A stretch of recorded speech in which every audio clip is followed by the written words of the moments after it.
பெயர் வைப்பதிலே இன்னைக்கு டெய்லிஸா, அது ஸ்டைலா, அது கவர்ச்சியா இருக்க வேண்டும் என்று நான் பார்க்கிற அதே நேரத்தில் குர்ஆன்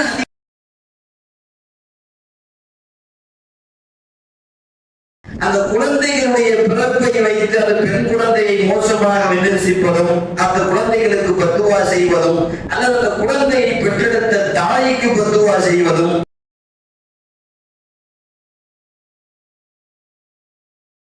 தெரிந்து கொள்ளுங்கள். கூகுள் என்கிற இணையதளம் எந்த ஜமாத் உலமாவும் நடத்துவதில்லை. முழுக்க முழுக்க யூதர்களின் பிடியில் இருக்கிறது.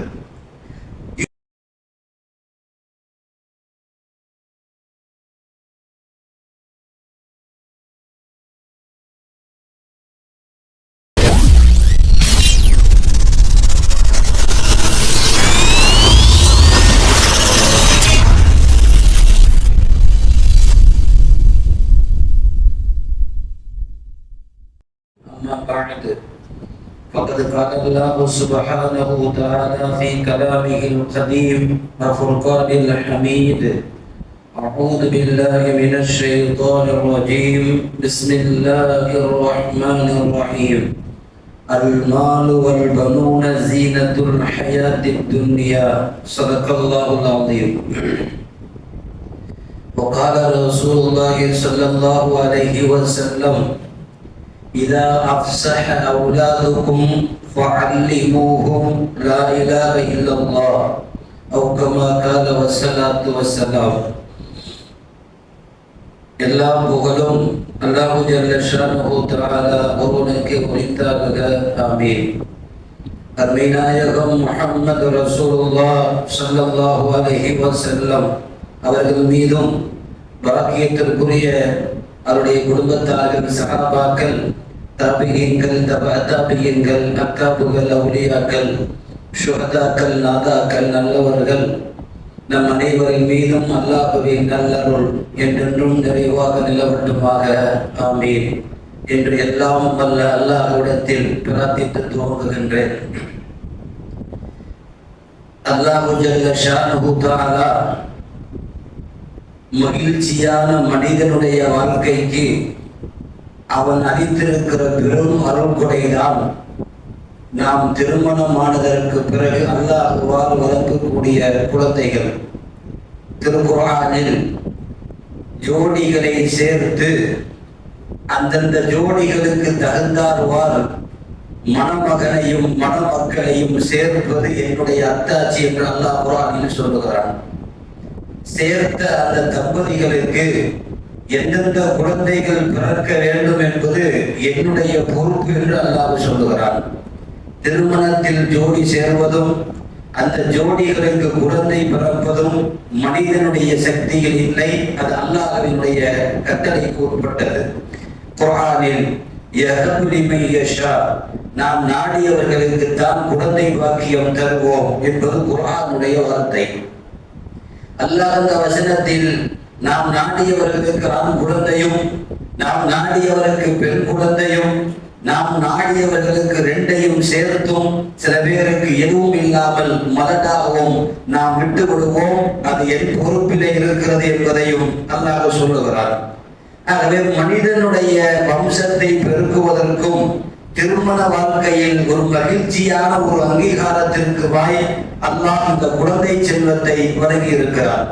குர்ஆனில் குழந்தைகள் குறித்தும் குழந்தை செல்வம் குறித்தும் நிறைய வசனங்களில் நமக்கு இப்படி சொல்லுகிறான்: அல் மாலு வல் பனூன ஜீனத்துல் ஹயாத்தின் துன்யா.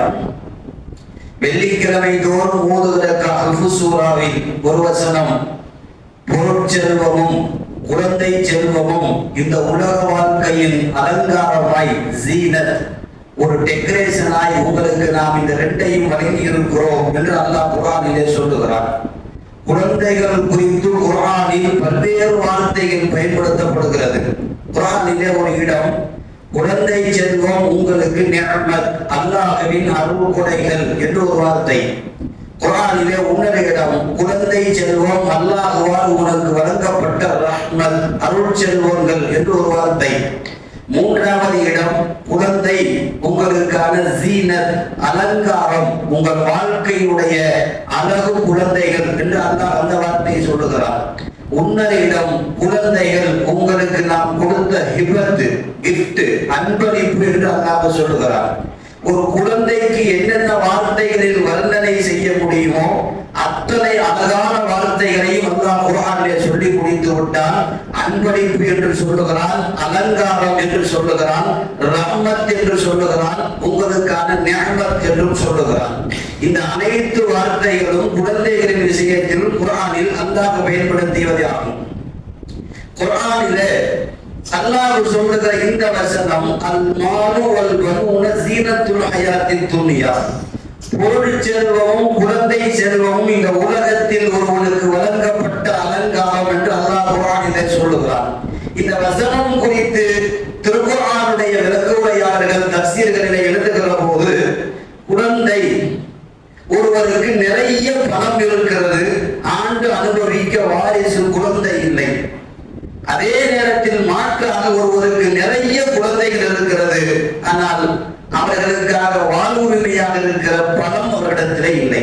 இந்த ரெண்டில் ஏதாவது ஒன்று இருந்து ஒன்று இல்லை என்றாலும், இந்த ரெண்டில் ஏதாவது ஒன்று போனாலும் அந்த வாழ்க்கையில் உங்களுக்கான ஜீனத், அலங்காரம் இருக்காது என்று எழுதுவார்கள். நிறைய பணம் இருக்கிறது, குழந்தை இல்லை என்றாலும் அந்த குடும்பத்தில் இருள் சூழ்ந்து கொள்ளும். நிறைய குழந்தைகள் இருக்கிறார்கள், பணம் இல்லை, வறுமை என்றாலும் அந்த குடும்பத்தில் கவலை சூழ்ந்து கொள்ளும். அது அலங்காரமாக இருக்காது. அல்லாஹ் இந்த ரெண்டு செல்வத்தையும் சேர்த்து சொல்லுகிறான். குழந்தை செல்வமும் பொருள் செல்வமும் இந்த ரெண்டும் உங்களுக்கான அலங்காரம். இந்த ஆயத்திலே எழுதுகிற போது இந்த வார்த்தை சொல்வார்கள், ரெண்டும் சிறந்த செல்வம் தான், ரெண்டுக்கும் செல்வம் என்றுதான் பெயர். பொருள் செல்வம் என்போம், குழந்தை செல்வம் என்று சொல்லுவோம். இந்த ரெண்டில் எந்த செல்வம் உயர்ந்தது என்று வருகிற போது இந்த தஃசீர்களில் எழுதுவார்கள், பணம் உங்களிடத்தில் ஒரு காலத்தில் அது இருக்கும், இல்லாமலும் போகும். ஒரு நாள் நம்மிடம் இருக்கும், மறுநாள் அடுத்தவரிடம் போய் சாய்ந்து கொள்ளும். பணம் கூட உங்களை விட்டு நீங்குவதற்கு சக்தி உண்டு. ஆனால் குழந்தை செல்வம் உங்கள் மௌத்து வரை அல்ல, நாளை மௌத்தானதற்கும் பிறகும் கூட அந்த குழந்தைகளின் மூலம் உங்களுக்கு நன்மை கபூருக்கு வரும். ஆகவே குழந்தை செல்வமா பொருள் செல்வமா என்றால் முதலிடத்தில் அல்லாஹ் குழந்தை செல்வத்தை சொல்லுகிறான். அன்பானவர்களே, இன்றைக்கு நவம்பர் 14, நவம்பர் 14 சில்ட்ரன்ஸ் டே, குழந்தைகள் தினம் என்று சர்வதேச அளவில் அது கொண்டாடப்படுகிறது. உலகம் முழுவதும் குழந்தைகளுக்கு உண்டான உரிமைகள் குறித்தும் அவர்களுக்கு நாம் செய்ய வேண்டிய கடமைகள் குறித்தும் அந்த குழந்தைகளை முறையாக வளர்ப்பது குறித்தும் அந்த குழந்தைகள் தற்காலங்களில் வளர்க்கக்கூடிய சவால்கள் குறித்தெல்லாம் இன்றைக்கு மீடியாக்களில் உலகங்களில் பேசிக் கொண்டு வருகிறார்கள். இப்போது மார்க்க ரீதியாக குழந்தைக்கு உண்டான கடமைகள் என்ன சொல்லுகிறது என்பதை ஒரு பெற்றோர் கவனத்தில் வைக்க வேண்டும். எல்லோரும் குழந்தை வேண்டும் என்று ஆசைப்படுகிறோம், ஆனால் குழந்தை பிறந்ததற்கு பிறகு நல்ல பெற்றோராய் இருப்பதற்கு தவறிவிடுகிறோம். குழந்தை வேண்டும் என்று கேட்கிறோம், அல்லாஹ் கொடுக்கிற போது அந்த குழந்தைகளின் விஷயத்தில் ஹக்கு என்று சொல்லுகிற உரிமைகளை நிலைநாட்டுவதற்கு தவறி போய் விடுகிறோம். அன்பானவர்களே, உலகம் என்னென்ன கடமைகள் சொன்னாலும் பிரச்சனை இல்லை, மார்க்கம் சில 10 கடமைகளை சொல்லுகிறது. ஒரு குழந்தை பிறக்கிற வீட்டில் மார்க்க ரீதியாக ஒரு 10 அம்சங்கள் உண்டு, அதன் வழிகாட்டுதல் உண்டு. அதன்படி அந்த குழந்தைகளின் விஷயத்தில் பெற்றோர்கள் நடக்க வேண்டும், நடந்து கொள்ள வேண்டும் என்பதை மார்க்கமும் நபிகள் நாயகம் ஸல்லல்லாஹு அலைஹி வஸல்லம் அவருடைய நபிமொழிகளும் ஷரியத் சட்டமும் நமக்கு இதை கடமையாக்குகிறது.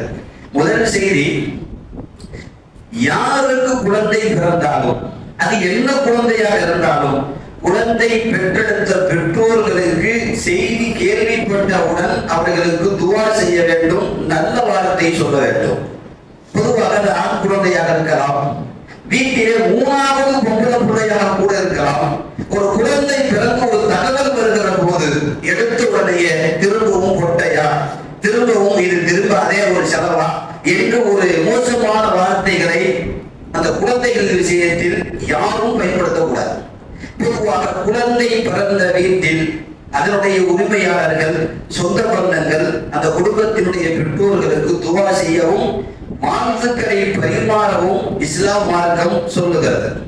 அது மாத்திரமல்ல, அந்த குழந்தைகளுடைய பிறப்பை வைத்து அந்த பெண் குழந்தையை மோசமாக விமர்சிப்பதும், அந்த குழந்தைகளுக்கு பத்துவா செய்வதும், அல்லது அந்த குழந்தையை பெற்றெடுத்த தாய்க்கு பத்துவா செய்வதும், இதுவெல்லாம் அல்லாஹ்வினுடைய அதிகாரத்தில் அவன் எழுதிய எழுத்தில் மாற்றி பேசுவதற்கு ஒப்பானதாகும். அவர்கள் பேசுவது பெற்றோரை அல்ல, அல்லாஹ்வின் விதியை. அன்பானவர்களே, மதீனாவுக்கு போனவுடன் முதல் குழந்தை பிறக்கிறது அஸ்மா பின் அபூபக்கர், அதற்கு பிறகு ஜுபைர் கணவர். அஸ்மாவுக்கும் ஜுபைர் 2 தம்பதிகளுக்கும் குழந்தை பிறக்கிறது. குழந்தையின் தாத்தா ஹஜ்ரத் அபூபக்கர் ரலியல்லாஹு அன்ஹு. குழந்தை பிறந்தவுடன் நபி ஸல்லல்லாஹு அலைஹி வஸல்லம் அந்த குடும்பத்திற்கு துஆ செய்தார்கள். இதை கேள்விப்பட்டு சஹாபாக்கள் எல்லாம் வரிசையாக அந்த குடும்பத்திற்கு போய் குடும்பத்தில் பிறந்த குழந்தைக்கும் அந்த குழந்தையை பெற்றெடுத்த பெற்றோர்களுக்கும் வாழ்த்து சொன்னார்கள், துஆ செய்தார்கள் என்றெல்லாம் ஹதீஸிலே பார்க்கிறோம். எந்த குழந்தையாக இருந்தாலும் அந்த குழந்தைகளுக்கு நல்ல வார்த்தை சொல்ல வேண்டும். ஆண் குழந்தை பிறந்தால் அல்ஹம்துலில்லாஹ், அல்லாஹ்விற்கு எல்லா புகழும். பெண் குழந்தை என்றால் பாரக்கல்லாஹ், அல்லாஹ் உங்கள் வாழ்க்கையில் பரக்கத் அருள்புறத்தை ஊட்டி விட்டான் என்கிற வார்த்தை ஆண் குழந்தைக்கு சொல்லாத வார்த்தையை கூட பெண் குழந்தைக்கு சொல்ல வேண்டும். எதற்கு நான் சொல்ல வருகிறேன்? பெண் குழந்தையின் விஷயத்தில் தவறான வார்த்தைகளை பேசிவிடக் கூடாது, வாழ்த்துக்களை மட்டுமே பேச வேண்டும். இது முதல் அம்சம். இரண்டாவது அம்சம், குழந்தை பிறந்தவுடன் கையிலே யார் வாங்கினாலும் அந்த குழந்தையுடைய வலது காதில் பாங்கும் இடது காதில் இகாமத்தும் உடனடியாக சொல்லிவிட வேண்டும். பெயர் கூட அப்போது பின்னால் வைத்துக் கொள்ளலாம். குழந்தையை வாங்கியவுடன் மிக சீக்கிரமாக பாங்கு சொல்லிவிட வேண்டும். பாங்கு காதிலே சொல்லுகிற வலது காதில் பாங்கும் இடது காதில் இகாமத்தும் அந்த குழந்தை பிறந்தவுடன் மார்க்கத்தினுடைய நிலைப்பாடு இந்த பாங்கிலும் இகாமத்திலும் உண்டு. அல்லாஹ் ஒருவன் என்கிற ஏகத்துவ கனிமாவிலே இருக்கிறது. முஹம்மது ரசூலுல்லாஹ் என்கிற ஈமானின் இறுதி பகுதி அந்த கலிமாவில் அந்த பாங்கிலே இருக்கிறது. தொழுகை வணக்கத்திற்கெல்லாம் முதன்மையானது என்கிற இபாதத்தினுடைய வரிகள் அந்த பாங்கிலே இருக்கிறது. இதையெல்லாம் அந்த குழந்தைக்கு முதல் தடவையாக காதிலே சொல்லப்பட வேண்டும் என்பது நபி ஸல்லல்லாஹு அலைஹி வஸல்லம் இந்த உம்மத்திற்கு அப்படி சொன்னார்கள். அதனால்தான் முதலில் சொல்லுகிற அந்த பாங்கும் இகாமத்தும் அந்த குழந்தை எவ்வளவு காலம் வாழ்ந்து பின்னால் மரணித்தாலும் அவனுடைய ஜனாசா தொழுகைக்கு பாங்கும் இகாமத்தும் அன்றைக்கு பிறந்த போது சொல்வதையே எடுத்துக் கொள்கிறது மார்க்கம். இவர் ஜனாசாவிற்கு தனியாக பாங்கையும் இகாமத்தையும் கடமையாக்கப்படவில்லை. அதனால்தான் அந்த பாங்கையும் இகாமத்தையும் முறையோடு அந்த குழந்தைகளின் காதில் சொல்லப்பட வேண்டும் என்பது குழந்தையை பெற்றெடுக்கிற பெற்றோருக்கு இரண்டாவது அம்சமாக இந்த மார்க்கம் சொல்கிறது. மூன்றாவது கடமை, பெற்றோர்கள் அந்த குழந்தைக்கு நல்ல பெயரை தேர்வு செய்தல். அர்த்தம் உள்ளதாக, கூப்பிடுவதற்கு ரொம்பவும் வாயிலே நுழையக்கூடிய அர்த்தங்கள் நிறைந்த, அதுவும் அரபியினுடைய வாசகங்கள் இருக்கிற பெயரை தேர்வு செய்தல் பெற்றோர்கள் மீது கடமை. ஏனென்றால் இந்த பெயர் பூமியில் மட்டுமல்ல, அவன் மௌத்தாகி மறுமைக்கு வருகிற போதும் விசாரணைக்கு அந்த பெயர் தான்.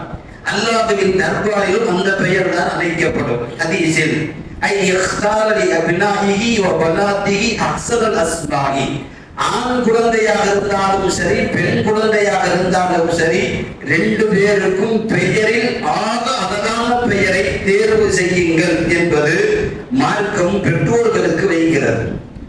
நான்காவது செய்தி, குழந்தை பிறந்தவுடன் கையிலே வாங்கியவர் தஹ்னீக் செய்தல். நீங்கள் கேள்விப்பட்டிருப்பீர்கள், சேனை வைப்பது என்று சொல்லுவோம். முதலில் ஏதாவது இனிப்பு தொட்டு வைப்பது, அந்த குழந்தைக்கு ஏதாவது ஒரு இனிப்பான தேனை உள்ளே வைப்பது, இதுக்கெல்லாம் முதலில் வைக்கக்கூடிய உணவுக்கு தஹ்னீக் என்று பெயர். நபி ஸல்லல்லாஹு அலைஹி வஸல்லம் அவர்கள் எந்த குழந்தையாக இருந்தாலும் அந்த குழந்தை ரசூல் ஸல்லல்லாஹு அலைஹி வஸல்லம் கொண்டு வந்து வைக்கப்படும், பெருமானார் தஹ்னீக் செய்வார்கள். இதனுடைய விஷயங்கள் குறித்து நான் பின்னால் உங்களுக்கு சொல்லுவேன். தஹ்னீக் இது 4வது அம்சம். 5வது செய்தி, அந்த குழந்தைக்கு மிக சீக்கிரத்தில் தலைமுடியை எடுத்துக் கொள்ளுதல். சில பேருக்கெல்லாம் சடை புடிச்சு வச்சிருக்கோம், கேட்டா அந்த ஊர்ல போய் நாங்க எடுக்கணும். அது ஆம்பளை பிள்ளையா இருக்கும், அது பார்த்தா பின்னி போடுற அளவுக்கு பின்னாடி முடி நிறைய இருக்கும். பிறந்த முடி 5 வருடம் கழித்து எடுப்பது. கேட்டால் அந்த ஊர் என்று சொல்லுவார்கள், இந்த ஊர் என்று சொல்லுவார்கள். பிறந்த முடியை மிக சீக்கிரத்தில் எடுப்பது அதனுடைய சட்டம் 5வது. 6வது செய்தி, 7வது நாளாக இருந்தால் குழந்தை பிறந்த 7வது நாளில் மிக சீக்கிரமாக அந்த குழந்தைக்கு தலைமுடி எடுப்பதையும் சேர்த்து அக்கீகா, ஆண் குழந்தைக்கு 2 ஆடு, பெண் குழந்தையாக இருந்தால் 1 ஆடு, வசதி இருப்பின் உடனடியாக 7வது நாளை அதை நிறைவேற்றி விடுவது. 7வது செய்தி கத்னா செய்வது.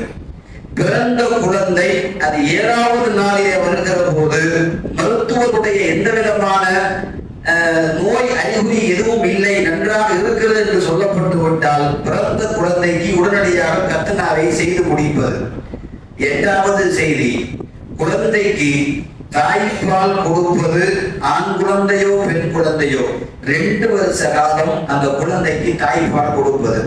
தாய்ப்பால் கொடுப்பதற்கு தாய் இல்லை என்றாலோ அல்லது தாயால் முடியாது என்று டாக்டர்கள் சொன்னாலோ அந்த குழந்தைக்கு வேறு ஒரு தாய்ப்பால் கொடுப்பதற்கு வாடகை தாயை ஏற்பாடு செய்வது அல்லது நல்ல விஷயத்தில் அந்த குழந்தைகளுக்கு முறையாய் அந்த பாலை கொடுப்பதனுடைய விஷயத்தை கணவன் பொறுப்பெடுத்துக் கொள்வது. கணவன் மீதுதான் சட்டம்.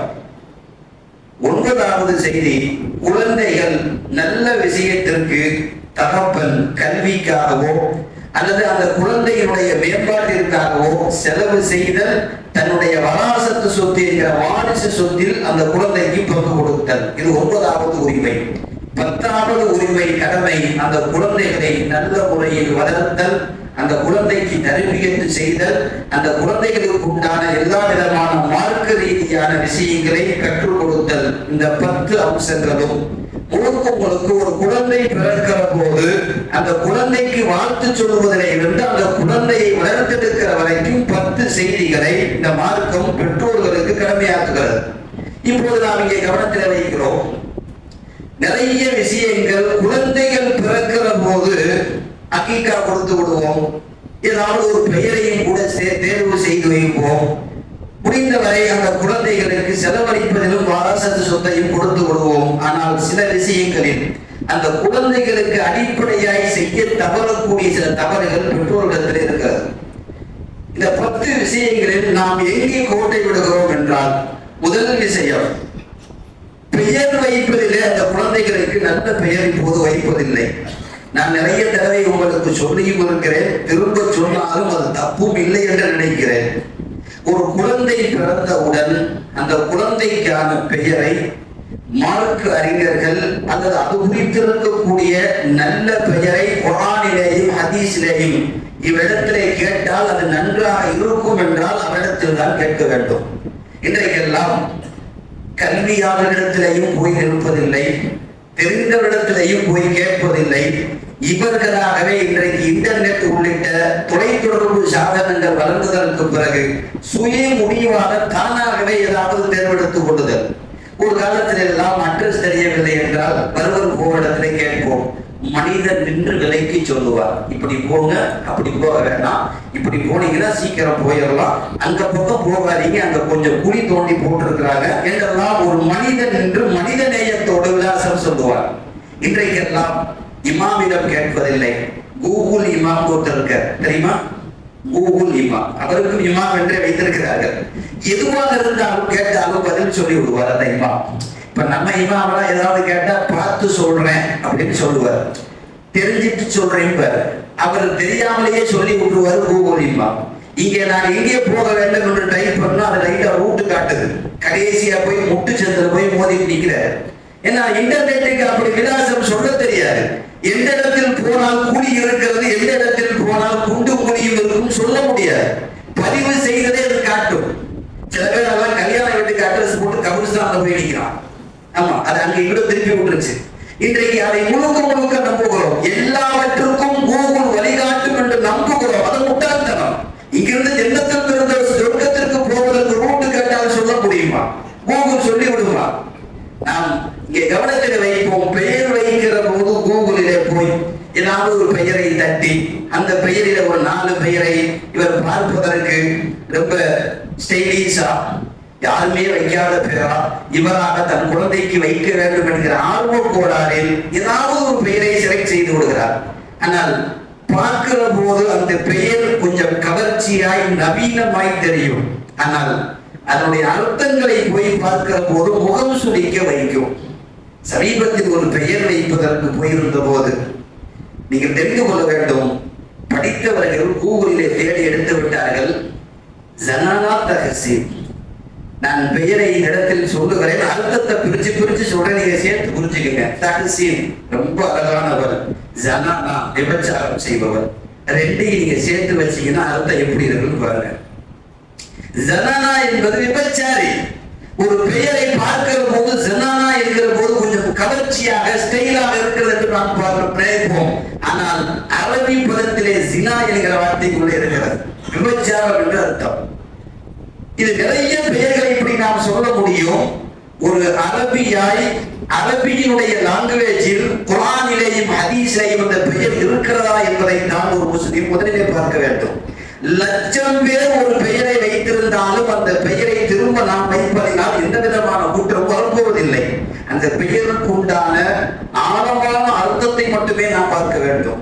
முஹம்மது என்கிற வார்த்தை உலகத்தில் கோடி பேர் வைத்திருக்கிறார்கள். அப்துல்லா என்கிற வார்த்தை நமக்கு புரசாக இருக்கலாம், அரபு நாடுகளில் கோடி பேர் வைத்திருக்கிறார்கள். உலகத்தில் நன்றான பெயர் வைப்பதுதான் நமக்கான வாழ்வியல் பழக்கம் என்பதை நாம் முதலில் புரிந்து கொள்ள வேண்டும். அவங்க வச்சிருக்கிறாங்க, இவங்க வச்சிருக்கிறாங்க, நமக்கு குர்ஆன் ஹதீஸ்ல இருக்கா? சில பேர்லாம் புடிவாதம் பண்ணி நிற்பாங்க, இந்த பெயர் வேணாம்னா இல்ல வச்சிருங்க வச்சிருங்க, இதுக்கு அர்த்தம் சரியில்லை, இல்ல நாங்க பார்த்துட்டோம் கூகுள்ல அப்படித்தான் இருக்கு, நீங்க வச்சிருங்க என்று சொல்லுகிறார்கள். வேற வழி இல்லை, அல்லாஹ்விடத்தில் நான் மன்னிப்பு கேட்டு விட்டு போ என்று வைத்து விட்டுத்தான் வருகிற மாதிரி இருக்கிறது. சில பேர்லாம் இப்படியே வருவாங்க. என் பேரு இப்ராஹிம் என்கிறது.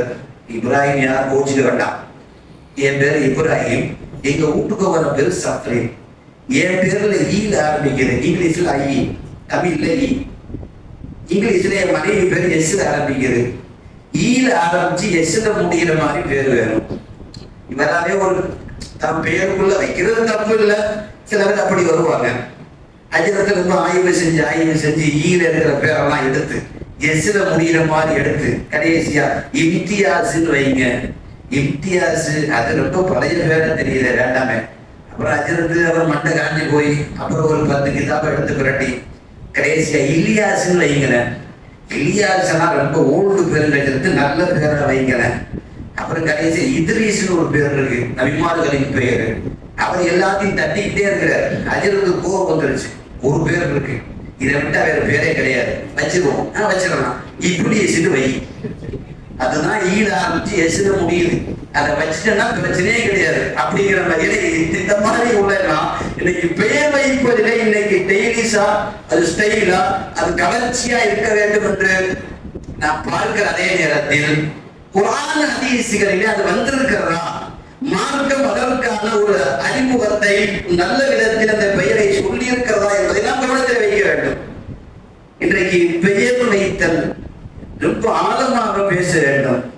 ஒரு முஸ்லீம் அமல் செய்யாதுன்னா கூட என்ன சொல்லுவோம்னா, அங்கேவாது முஸ்லிம் பெயரால கூட முஸ்லீம்பா அப்படின்னு சொல்லுவோம். இன்னைக்கு அந்த வார்த்தையை கூட சொல்ல முடியாத அளவிற்கு பெயரளவில் கூட அவன் முஸ்லீமாக இருப்பதில்லை. ஒரு யூதன் பெயரையோ, யஹூதியின் பெயரையோ, அல்லது வேறு ஏதாவது ஒரு மதம் சார்ந்து இருக்கிற பெயரையோ தன் பெயரோடு வைத்துக் கொண்டிருக்கிறான். அதை கௌரவம் என்று நினைக்கிறார்கள் பெற்றோர்கள்.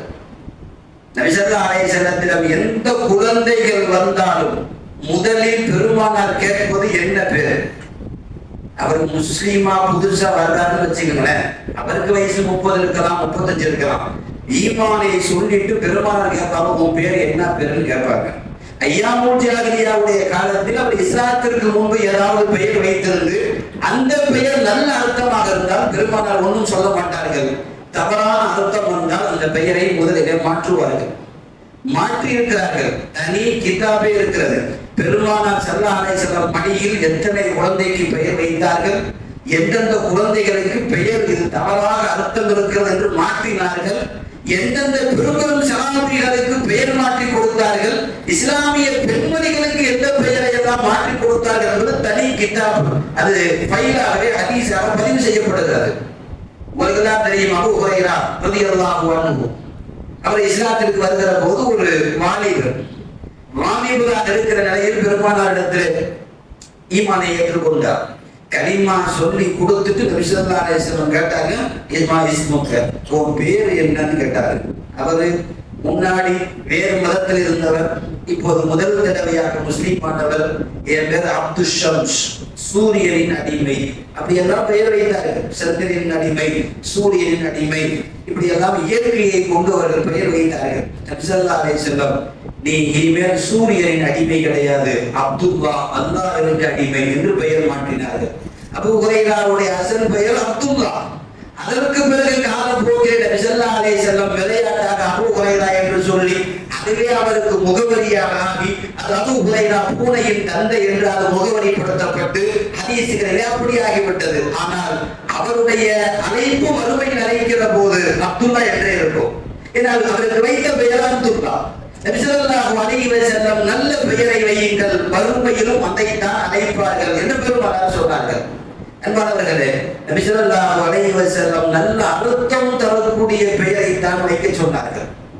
சில பேர் எல்லாம் முஸ்லிமானவுடன் பெயர் என்ன என்று கேட்டார்கள். ஹசன். ஹசன் என்று சொன்னால் கவலை என்று அதற்கு அர்த்தம். அவங்க அத்தா என்ன கவலையில் இருந்தாலும் இவன் பிறந்தோடனே கவலைக்கு பேர் வச்சு விட்டாங்க. அரபு ஏதாவது ஒரு பேர் வச்சு விட்டுருவாங்க.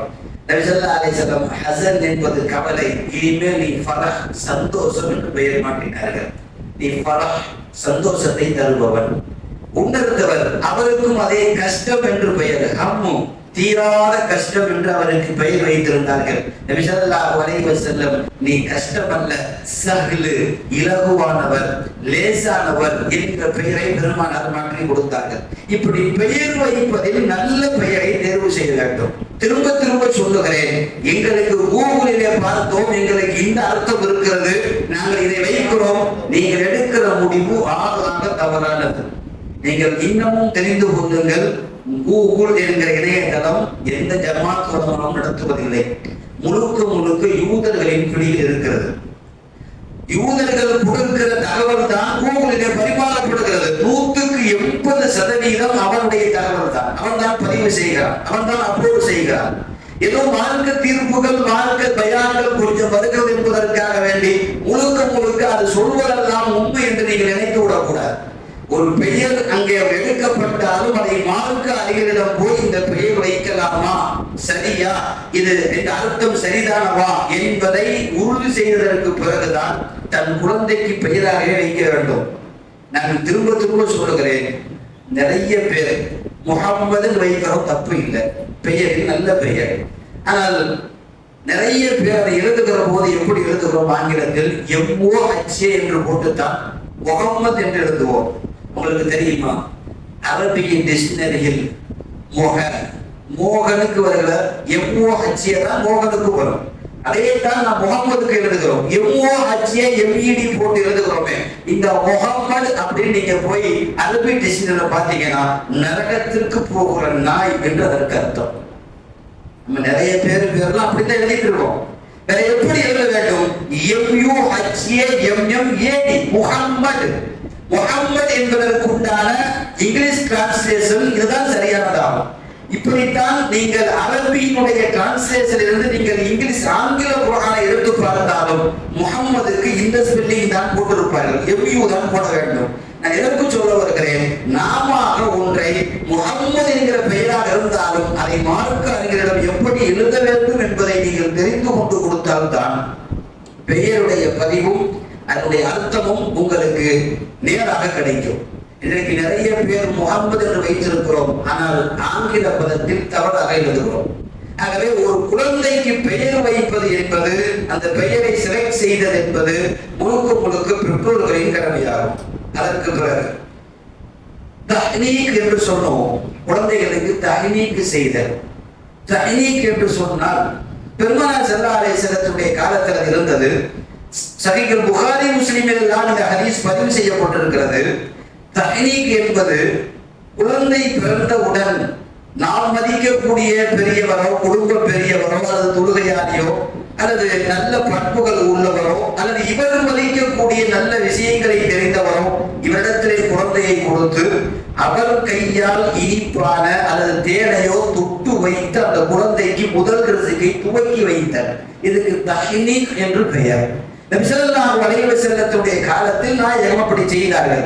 எந்த குழந்தையாக இருந்தாலும் பெருமானிடத்திலே கொண்டு வந்து வைத்து விடுவார்கள்.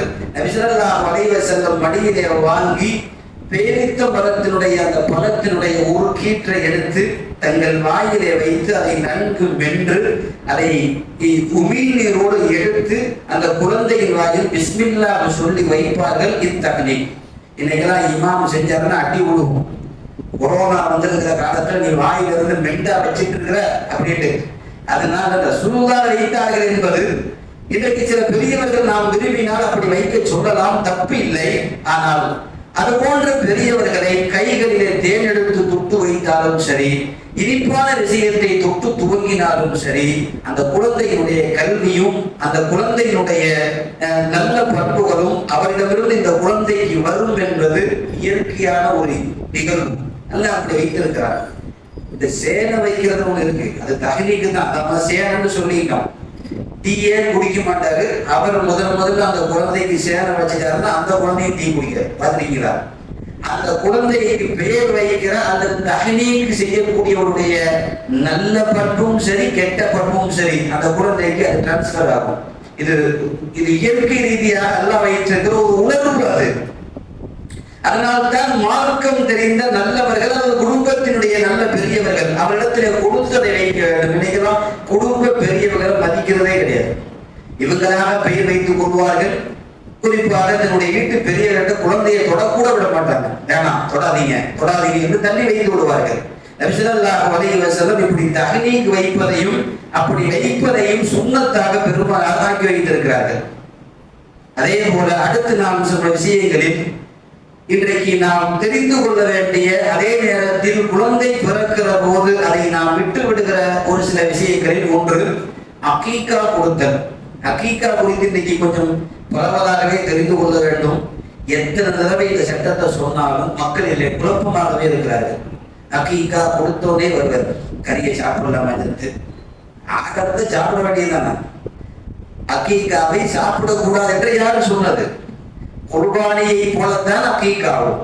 ஒரு மாட்டில் அகீகாவும் சேரலாம், குர்பானியும் சேரலாம். ரெண்டுக்கும் ஒரு சட்டம் தான், பெயர் மட்டும் தான் வேறு வேறு. இந்த அகீகாவுக்குள்ளே ஏதாவது ஒரு நேர்ச்சை தான் சேர்ந்து விடக் கூடாது. அது குர்பானியையும் கெடுத்துவிடும், அகீகாவையும் கெடுத்துவிடும். அது அல்லாமல் அகீகாவினுடைய கரியை குழந்தை பெற்றோர்கள் முழுக்க முழுக்க சாப்பிடுவது என்பது மார்க்கத்தில் கூடுமானது. அன்பானவரை, இங்கே நாம் இன்னொரு விஷயத்தை கவனிக்க வேண்டும். ஒரு குழந்தைக்கு அகீகா அப்படிங்கிறது நிறைய பேர் ஆடா இருக்கிறது நினைச்சிட்டு இருக்கீங்க. இல்லை, அகீகா என்று நீங்கள் அரபியின் டிக்ஷனரியிலே பார்த்தால் குழந்தையின் முன் நெற்றியில் முன்புறத்தில் இருக்கிற முடியை வலித்தல் என்று அதற்கு பெயர். பிறந்த முடியை எடுப்பதற்கு அகீகா என்று அதற்கு பெயர். இங்கே கவனத்தில் என்னென்னையும் வைக்க வேண்டும். ஒரு குழந்தைக்கு அகீகா கொடுப்பது என்றால் பிறந்த முடியை எடுத்து 7வது நாளில் இதை செய்வது சுன்னத்து. பிறந்த முடி எடுத்து அதே நாளில் முடிந்தால் ஆண் குழந்தைக்கு 2 ஆடு, பெண் குழந்தைக்கு 1 ஆடு அறுத்து, அன்றைக்கு அவர்களுக்கு அது முடிந்து விட்டால் மருத்துவத்தின் எந்த தேவையும் இல்லை என்றால் அதே 7வது நாளில் பிள்ளைக்கு கத்னா சுன்னத்து செய்து அந்த குழந்தைக்கு அழகிய பெயர் சூட்டுதல். இந்த 4ம் சேர்வதற்கு பெயர் தான் அகீகா. நம்ம அகீகா நினைச்சிருக்கலாம் முதல்ல ஆடு அறுத்துறது, அப்புறம் சுன்னத்து அது 7 வயசுல செய்யறது, அப்புறம் பேரு அது 40 நாள் பாத்தியாவில செய்யறது. இப்படியே ஒவ்வொன்றையும் தனித்தனியாக நாம முடிவு செய்து கொள்கிறோம் இல்லையா? இது ஷரியத் இல்லை. ஷரியத் என்பது அகீகா என்பது நமக்கு முடியும் என்று சொன்னால் 7வது நாளில் முடியை எடுப்பது, ஆடு அறுப்பது, நல்ல பெயர் சூட்டுவது, அதற்கு பிறகு கத்னா செய்வது. இந்த தர்த்தீபோடு சேர்வதற்கு பெயர் தான் அகீகா என்பதை நாம் புரிந்து கொள்ள வேண்டும். நாம ஒன்று வைத்துக் கொள்வோம், 40ல பேர் வைக்கலாம், கொஞ்சம் தவறுற மாதிரி உள்ள பருவத்துல சுண்ணத்து செய்யலாம். நண்பர்களே, மார்க்கத்திலே கத்னா செய்வது பிறந்தவுடன் செய்து விட்டால் அந்த குழந்தைக்கு எந்த விதமான கஷ்டமும் தெரியாது. இன்னும் சொல்ல போனால் தாய்ப்பால் குடிக்கிற பருவத்தில் சீக்கிரமாக அது குணமாகிவிடும். நபி ஸல்லல்லாஹு அலைஹி வஸல்லம் 7வது நாளில் செய்து விடுங்கள் என்று சொன்னார்கள். 7வது செய்ய முடியல என்றால் அந்த 7ஓடு இன்னொரு 7ஐ சேர்த்து 14வது நாள். இந்த 2ம் தான் ஹதீஸிலே வந்திருக்கிறது. இந்த 2 நாளுக்குள் இதை செய்தால்தான் அதை அகீகா என்பதற்குண்டான முழு பொருள். இதை ஒருவர் பிரித்து செய்கிறார் என்றால் குற்றம் இல்லை. ஒருவருக்கு வசதி இல்லை, அவருக்கு அகீகாவை கொடுக்கவில்லை, குற்றம் இல்லை. ஆனால் செய்வதற்கு எல்லாம் உகாந்தமும் இருந்தால் அதை ஒன்றாக செய்வதுதான் ஷரியத் என்பதை நீங்கள் சரியாக புரிந்து கொள்ள வேண்டும். அதே போல் குழந்தைகளுடைய விஷயத்தில் தாய்மார்கள் செய்கிற உணர்வு நோவினை குர்ஆனிலே வருகிறது. எந்த குழந்தையாக இருந்தாலும் குழந்தைக்கு 2 வருஷம் பால் கொடுக்க வேண்டும். 2 வருஷம். இன்னைக்கு எந்த தாயும் அப்படி கொடுக்குற மாதிரி தெரியல. அதனாலதான் இன்னைக்கு 7 வயசுலேயே சோடா போட்டி கண்ணாடி போட்டுக்கிறோம்.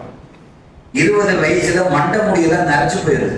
நிக்கா ஒத்துக்கா ஓடுறப்போ உட்கார்ந்து பார்த்தா மண்டை தாடியெல்லாம் நரவிழுந்து போயிருக்கு. ஏனென்றால் நீங்கள் விசாரித்து பாருங்கள், அவர் சரியாக 2 வருஷம் பால் கொடுத்திருக்க மாட்டாங்க, அவர் குடிச்சிருக்க மாட்டார். இன்றைக்கு வரக்கூடிய குர்ஆன் எதையும் சாதாரணமாக சொல்லாது. 2 வருஷம் எந்த விதமான டாக்டர்ஸினுடைய ஒரு கட்டுப்பாடு இல்லை, இவருடைய உடம்பில் எந்த விதமான நோயும் இல்லை, குழந்தைக்கு பால் கொடுக்கலாம் தவறு இல்லை என்று அவருடைய உடல்நிலையை குறித்து ஒரு டாக்டர் சொல்லிவிட்டால் 2 வருஷம் அந்த குழந்தைக்கு பால் கொடுத்தாக வேண்டும் என்பது குர்ஆனிலே சொல்லப்பட்ட கடமை. அந்த ஒரு பெண் 2 வருஷம் எல்லாம் பால் கொடுக்க முடியாது, என் அழகு கெட்டு போயிடும், என் உடம்பினுடைய அந்த வனப்பு அது சரிந்து போய்விடும் என்று தானாகவே ஒரு 40 நாளோ அல்லது ஒரு 3 மாசமோ அல்லது 6 மாசமோ இதை கொடுத்து விட்டு இந்த பெண்ணாகவே பால் குடி மறக்கடித்து விட்டால் அந்த குழந்தைக்கு அவள் செய்கிற துரோகம், ரப்புக்கு அவள் செய்கிற குற்றம். இதெல்லாம் குர்ஆன் சொல்லுகிறது.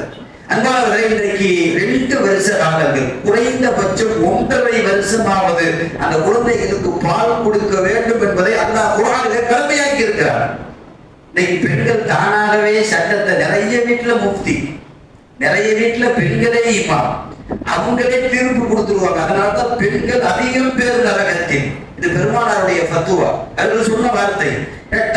அஜர்த்து கூட யோசிப்பார், ஏன்னா ஃபத்வா சாதாரண கிடையாது. அஜர்த்து இதை செய்வது கூடுமான்னு கேட்கிறப்ப அங்க என்ன இருக்குதோ அதைத்தான் சொல்லி ஆகணும். இவர் மாற்றி சொல்லிட்டாருன்னு சொன்னா நரகத்தில் இதற்காக அவர் முதலிலே போவார்.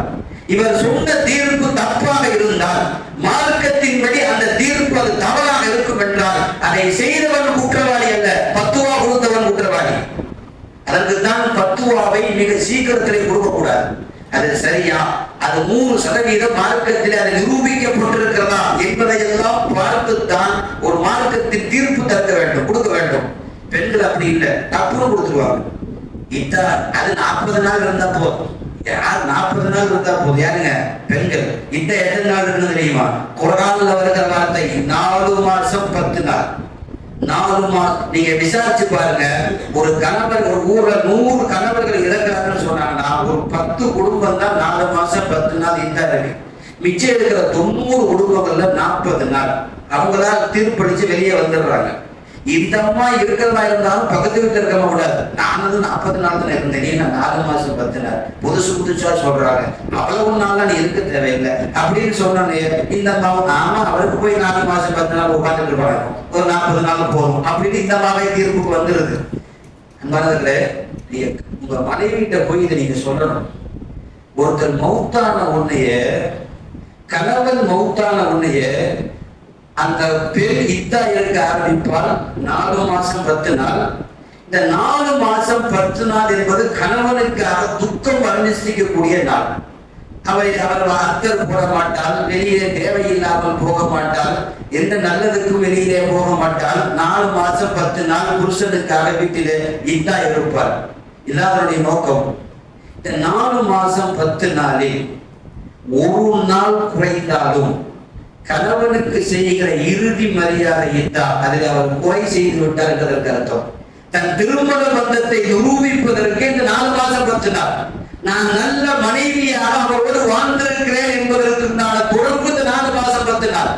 என் கணவனுக்காக நான் இருக்கிறேன் என்று இல்லை என்றால் இவர்கள் வாழ்ந்த குடும்ப வாழ்க்கையை இங்கே கேள்விக்குறியாகிறது. ஒரு கணவனுக்காக ஒரு மனைவி செய்கிற கடைசி காரியம் இத்தான். அந்த இத்தாவை கூட இன்றைக்கு குறையாக செய்கிறார்கள் என்று சொன்னால் நாம் யோசிக்க வேண்டும். முன்னது சட்டம், நீங்கெல்லாம் நம்ம வீட்டுல சொல்லிடணும், ஏன் மௌத்தா போயிட்டா நீ 4 மாசம் 10 நாள் கண்டிப்பா இருக்கணும், யாரும் பேசிக்க, எனக்கு கடமை. இது நாம் சொல்லி வசியத்தாகவே செய்ய வேண்டும் என்பது இது சிரிப்பதற்கு அல்ல, உண்மையை சொல்லுகிறேன். 4 மாசம் 10 நாள்ல மார்க்க தீர்ப்பு. ஒரு பெண் 4 மாசம் 8 நாள், ஏன் 4 மாசம் 9 நாள் இருந்துட்டா, இன்னும் 1 நாள், அந்த 1 நாள் இருந்துதான் இத்தா விட்டு வெளியில வரணும். இந்த 1 நாள் இருக்கிற போது அன்றைய நாளில் ஹஜ்ஜுக்கு பதிவு செய்திருக்கிற நாள் வந்து விட்டது. ஹஜ்ஜுக்கு வெளியே போக வேண்டும், ஹஜ்ஜுக்காக வெளியில போக வேண்டும். இப்ப நான் இத்தா இருப்பதா ஹஜ்ஜி செய்வதா என்று வந்தால் மார்க்க தீர்ப்பு சொல்லுகிறது, நீ இத்தாவை பூர்த்தி செய்து விட்டு தான் போக வேண்டும். அந்த வருஷம் நீ ஹஜ்ஜே செய்யலனாலும் பரவாயில்லை. ஏன்னா இத்தாவும் பருது, ஹஜ்ஜும் பருது. 2 பருது மோதுகிற போது உனக்கான வலிமையான பருது தான் ஜெயிக்கும். இங்கே இத்தா தான் ஹஜ்ஜை விட முக்கிய முதன்மையான பருது. 1 நாளாக இருந்தாலும் கூட ஹஜ்ஜுக்காக கூட நீ வெளியேறக்கூடாது என்பது மார்க்கத்தில் சொல்லப்படுகிற தத்துவா. நாம் யோசிக்க வேண்டும். இன்றைக்கு நாம முடிவு செய்து ஒரு குழந்தைகளுடைய விஷயத்தில் 2 மாசம் 2 வருஷம் கொடுக்கிற பாலை 6 மாசமாக இத்தாவை 40 நாளாக சுருக்கி சொல்கிறோமே, இது கணவனுக்கு செய்கிற துரோகம். பால் குடியை கொடுக்காமல் இருப்பது குழந்தைக்கு செய்கிற துரோகம். அதே போல் இறுதியாய் ஒரு செய்தி, எந்த குழந்தையாக இருந்தாலும் அந்த குழந்தைகளுக்கு உண்டான வளர்ப்பு தரபியல் ரொம்ப முக்கியமானது. நான் ஆரம்பத்தில் சொன்னது போல் எல்லோரும் குழந்தை வேண்டும் என்று ஆசைப்படுகிறார்கள். ஆனால் எல்லா குழந்தைக்கும் நல்ல பெற்றோராக இருக்க வேண்டும் என்பதை அவர் முயற்சிப்பதே கிடையாது. என் குழந்தை நல்ல குழந்தையாக நான் வளர்கிறதா, நான் வளர்த்தேனா, வளர்ந்திருக்கிறதா ஒரு தகப்பன் கண்காணிக்க வேண்டும். ஒரு 10 வயசாகி ஒரு குழந்தைக்கு மார்க்க சட்டங்களோ தொழுகை முறையோ குர்ஆனை பார்த்து ஓத தெரியவில்லை என்றால் நீங்கள் 100% ஒரு நல்ல தகப்பனாக இல்லை என்பதற்கு அடையாளம். ஒரு வயதுக்கு வந்ததற்கு பிறகு ஒரு பெண் குழந்தைக்கு குர்ஆனை பார்த்து ஓத தெரியவில்லை, சில சட்டங்கள் கூட தெரியவில்லை என்றால் 100% இஸ்லாமிய தாயாக அவள் தோற்று போயிருக்கிறாள் என்பதற்கு அதுதான் அடையாளம். அன்பானவர்களே, ஒரு குழந்தையை வளர்த்து ஆளாக்கி நல்ல ஒழுக்கம் புகட்டி அந்த குழந்தைக்கு உண்டான எல்லா செலவினங்களையும் நீங்கள் செய்து ஒரு நல்ல ஒரு முஸ்லீமாய் உருவாக்குதல், அந்த குழந்தையால் அந்த பெற்றோர்கள் சொர்க்கத்திற்கு போவார்கள் என்று சொன்னார்கள் ஸல்லல்லாஹு அலைஹி வஸல்லம். அது ஒரு அமல். தொழுகையை போல, நோன்பை போல, ஹஜ்ஜை போல குழந்தையை பார்த்து பார்த்து வடிவமைப்பது என்பது அமல். அது சொர்க்கம் வரைக்கும் கொண்டு போய் சேர்க்கும். ஒரு குழந்தையை நீங்கள் தவறாக அதை வழிகாட்டி விட்டால் அந்த குழந்தை வளர்த்ததற்காக நரகத்திற்கு போவீர்கள் என்பதும் நபிமொழி. ஆகவே ஒரு குழந்தையை பெற்றுக் கொள்வது அது பெரிய விஷயம் அல்ல. அந்த குழந்தையை வளர்த்து ஒழுக்கத்தோடு ஆளாக்குதல், அது ஒரு வம்சத்தை, ஒரு வம்சாவளியை, தொடர்பை உருவாக்குதல். அந்த தொடர்பை சரியாக உருவாக்குவதில் தான் அந்த குழந்தைகளின் வளர்ப்பு இருக்கிறது. நீங்கள் குழந்தைகள் தினத்தை கொண்டாட வேண்டாம், நீங்கள் குழந்தையை நல்ல முறையிலே வளர்த்து விடுங்கள். அது நல்ல ஒழுக்கம் உள்ளதாக வளர்ந்தால் அந்த குழந்தையை உலகம் கொண்டாடும். அந்த கொண்டாட்டத்தில் அல்லாஹ் உங்களுக்கு சொர்க்கத்தையும் கொடுப்பான் என்பதைத்தான் இந்த குழந்தைகள் தினத்தில் நாம் யோசிக்க வேண்டும். எல்லாம் வல்ல இறைவன் நல்ல சந்ததிகளை உருவாக்குகிற, அந்த சந்ததிகளுக்கு செய்ய வேண்டிய நல்ல கடமைகளை செய்கிற பெற்றோர்களாய் அல்லாஹ் நம் எல்லோரையும் ஆக்கி அருள் புரிவானாக. நம்முடைய குழந்தைகளை நமக்கு கண் குளிர்ச்சியாய் ஆக்கி தருவானாக. குழந்தைகளின் மூலம் சொர்க்கத்திற்கு போகிற நன்மக்களில் அல்லாஹ் நம் எல்லோரையும் ஆக்குவானாக. ஆமீன். வாஹிரு தஅவானா அல்ஹம்துலில்லாஹி ரப்பில் ஆலமீன்.